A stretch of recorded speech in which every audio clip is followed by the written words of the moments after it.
வணக்கம், நான் உங்கள் சரஸ்வதி. ஒரு சிறு பதிவு. அதாவது ரத்தின டாட்டா அவரை பற்றி மரணத்திற்கு பிறகு அவரை பற்றி நான் கேள்விப்பட்ட பொழுது மிகவும் வியந்தே போனேன். ஏனென்றால் அவருடைய தான தர்மங்களுக்கு அளவற்று இருந்தது. எத்தனையோ பிள்ளைகளுக்கு அவர் எத்தனையோ நன்மைகளை செய்திருக்கிறார் என்ற பொழுது அவரை பற்றி நான் இப்பொழுது கூற வேண்டும் என்பதற்காக நான் மிகவும் சந்தோஷப்படுகின்றேன். ஒரு முறை அவருடைய நண்பரிடம் அவர் உரையாடி கொண்டிருந்த பொழுது அவர் கேட்டார், நீ எந்த எந்த நேரத்தில் நீ செய்த உதவிகளை அத்தனையுமே எப்படி நீ மனப்பூர்வமாக எந்த உதவி நீ செய்யும் பொழுது மனம் குளிர்ந்து உனக்கு ஒரு முழுமையான மனிதனாக நீ எப்பொழுது உணர்ந்தாய் என்று அவருடைய நண்பர் கேட்டார். அப்பொழுது அவர் டாட்டாவுடைய பதிலாகப்பட்டது, ஒரு முறை நான் அனாதை ஆசிரமத்திற்கு சென்று அங்கிருந்த பிள்ளைகளுக்கெல்லாம் ஆடைகளை கொடுத்தேன். ஒரு முறை அப்பொழுது என்னுடைய மனமாகப்பட்டு சற்று சந்தோஷம் அடைந்தது.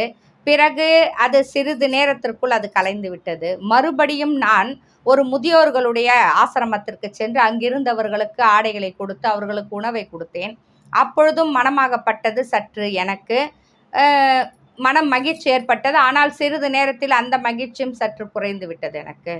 அதுபோல் எனக்கு 3 முறையும் நான் செய்தேன். 4வது முறை என்னுடைய நெருங்கிய நண்பர் ஒருவர் என்னை பார்த்து, ஊனமுற்ற குழந்தைகளுக்காக நீ அதாவது அவர்கள் அமர்ந்து செல்லக்கூடிய நாற்காலியை நீ பரிசாக கொடு என்று கேட்டார்.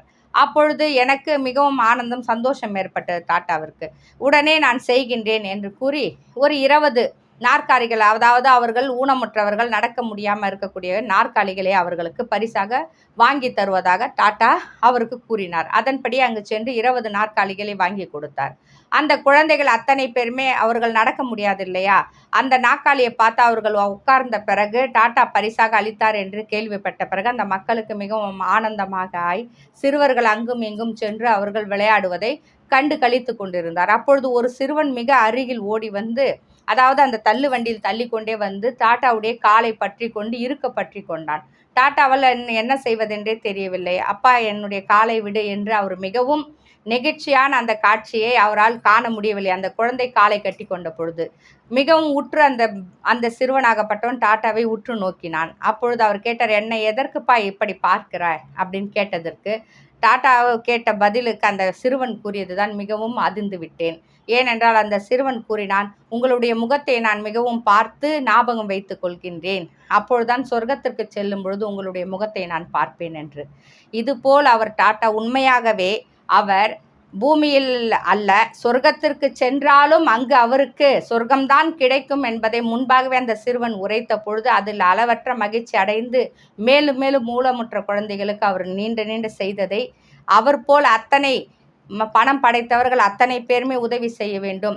அந்த சிறுவன் செய்த அந்த ஒரு செயலில் அனைவருமே இடம் பெற வேண்டும் என்று நான் எண்ணுகின்றேன். நன்றி, வணக்கம்.